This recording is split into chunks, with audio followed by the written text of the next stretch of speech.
school, he's going to be expecting us to be able to keep up with him. The students we have today are expecting us to keep up with him. So that shown framework of content knowledge and pedagogic knowledge has now been expanded to TPAC to include technological knowledge as well. So now we have these three areas that we need to try and meet together, and hopefully, if we're doing it right, we fit somewhere in the middle. So we're going to Mars, not just few astronauts, but hundreds of people are going to live there. And that's going to happen sooner than you think. So have you ever wondered why, for example, UAE investments exceeded 20 billion dirhams in like 10 years? Why we have 2 planned missions to Mars? I hope you guys heard about it. One is the Hope Mars mission, which is to launch by 2020. And the other mission is the Mars 2117, which aims to build the capabilities to build the first city on Mars. Their approach to education was exactly the same no matter what school we went into, no matter what resources they had. It was all very equal in regards to their approach and beliefs for education. And so when we talked this morning, obviously well-being, and when we look at well-being, it's looking at the state of being comfortable, healthy and happy. However, we know in order for our children to be successful, it's not about them always being happy, it's about how they deal with those different situations. Why are we engaging with young people? Our first objective is to inspire them about the future, excite them about the different opportunities that exist in the future as a result of hosting Expo 2020 in the UAE, but also in general. And it's very important to remember that this World Expo is happening in this region for the very first time. It has never happened in this region before, in the Middle East, in Miasa. We have also tied up with EEG, Emirates Environmental Group, and wherein we take up various projects like collection drives and beach cleanup drives. And the recent one was the Project Kata, wherein the students were asked to bring the old books, and these books were then sent to the EEG for recycling. So as we all know, learning has been designed with the industrial times where things were done for the Industrial Revolution, and somewhat the time has changed now. The situation is more global, it's multidisciplinary, it's very, very chaotic right now, the way learning really happens. But to a large extent, we're still here. To a large extent, technology has definitely helped us grow a little bit, but to a large extent, children are still learning the same way we did, like say 50 or 100 years ago. No values left behind, and actually I'd conversely like to just sum up with actually that's the opportunity we have with education, with technology. So we're going to have some fundamental ethical questions we're going to ask. You know, with not just even AI, like let's talk about even something like 3D printing, there will be a substitution of jobs out there. So is it a positive impact for society on the whole? And to the point earlier made about critical thinking that Rowan made is so important, because we have to be able to empower our students, our children, to make those big decisions that will guide our future as a human race. This idea of time. Computational thinking and robotics are absolutely a core literacy today for preparing our students for the 21st century and cultivating the dispositions necessary for their success. And so until we think that way, putting a little bit here or there is not going to do much for preparing them. So when I talk about theory, that's what I'm talking about, is how do our schools operate, what do we feel is the most important thing for young people to learn, and how are we enabling those new contents and literacies to emerge. Let me ask you this, in UAE, in your school, what types of issues do you think result from some of this anxiety and pressure? You know, what types of things do you see? You said you hire a counselor. What types of things come up in well-being issues in schools?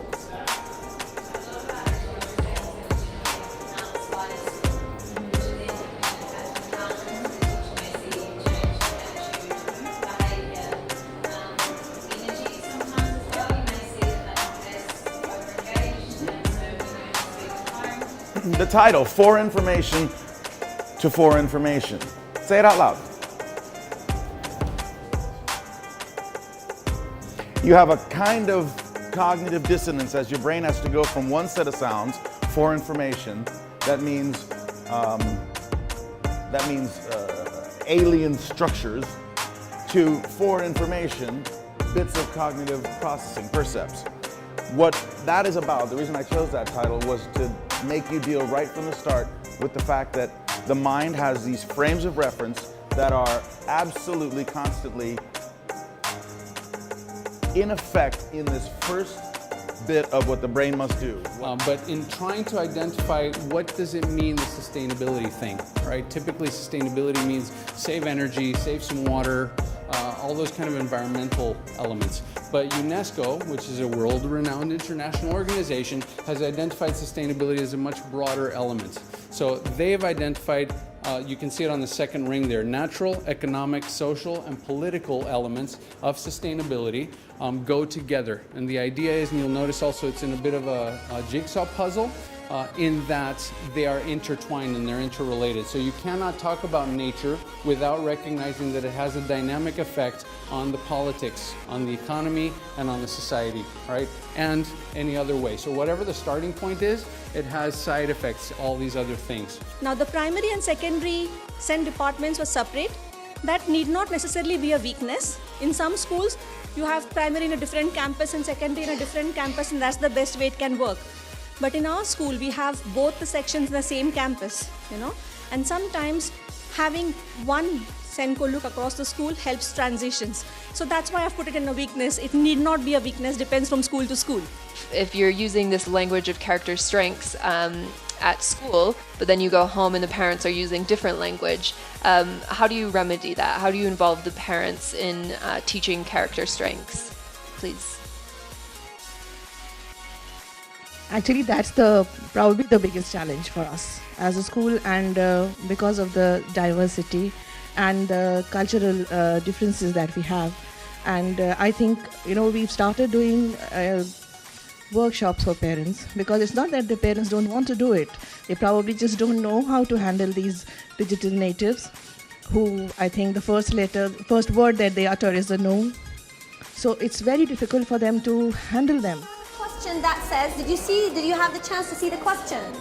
What does the word technology mean to you? Have a small discussion, please, with your partner. Then after that, you are going to participate in the discussion. You're going to go to course, science workshop, and open a little bit here. You're going to have a discussion here. Discussion, what's for future? You're going to have a question number 1. So, in a nutshell, positive psychology is essentially the scientific study of happiness and well-being. So, traditionally, when you think of psychology, you think of mental illness, pathology, maybe going to a therapist, and that's what traditionally psychology has focused on. But positive psychology is about understanding what the components of well-being are and how to bring someone from maybe a 0, so they don't have mental illness, but they're not really flourishing, to something greater than that. So today we're going to be talking about how to bring positive psychology to your own life. World Skills was actually founded in 1947, and the first competition took place in Spain. And ever since then, just like the Olympics, the competition goes around the world every 2 years, being hosted at a different member country. So in 2011 it was in London, and it was held at Excel in London, one of our biggest venues in the capital. And since then it's been to Leipzig in Germany, Sao Paulo, and obviously this year it's coming to Abu Dhabi. To try and put that into perspective locally, just last week Minister Al-Hamadi was sent communication from the world's largest lesson, inviting all their schools in the public sector to join the world's largest lesson from September 2017. And I think it's here where our discussion is really open to those who are working with the new generation of designers, the new students who would be the future designers, and those who are really going to be building an industry. And understanding from your perspective, how can design education start at an earlier stage? Not just looking at university level, but also understanding that how design could meet or even enthusiasts, or even include the passion or the experience within the school curriculum as well. If a child can't learn the way we teach, maybe we should teach the way they learn. This is my philosophy. This is what I think about every day in school, and that doesn't just go for those children that are in learning support, that's about every single child in our school. So the focus of this session is to get you as practitioners to reflect on your teaching and on your practice throughout the day, how you're including all of the students in your classroom, what you're doing to provide the best curriculum that you can for all of those children. The biggest thing to overcome first is your teachers. Yeah, you've got to convince the teachers that they don't need to master the technology, right? All it really is downloading it, playing with it for a little bit. Me, like I said, I've been teaching technology for 20 years on or off in different schools around the world. I honestly know very little about technology. I know a lot about engineering. I know about the design process. I'm an aerospace engineer by trade. Technology is not my forte. So what I did was I actually, in my classes, essentially designed the class so that I would learn the basics of it. I would hand it off to the more experienced students. The more experienced students then would develop the lessons for me and the less experienced. It's because it's the challenge. It's the challenge which space possesses of trying to explore, trying to find out as much about space as possible. There is that challenge there.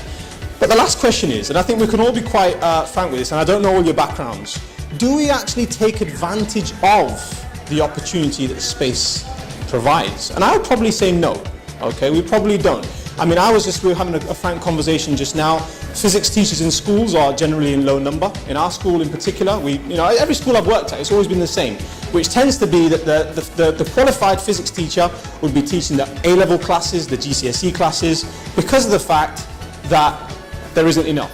We see mindfulness is trying to help us be in the present, but often our mind will shift from the past to the present to the future. We're usually living in these two states, the past and the present. Our mind is very prone to negative thoughts, and it's like a Velcro. With anything that's negative, it sticks.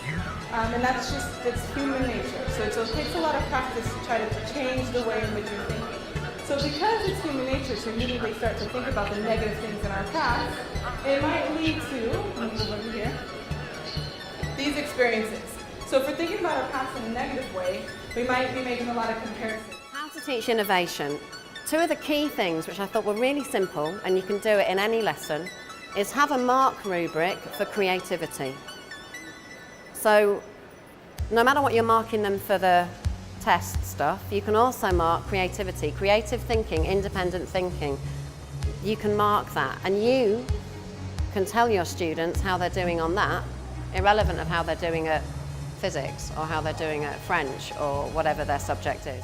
Social sustainability is basically we are working on the character education.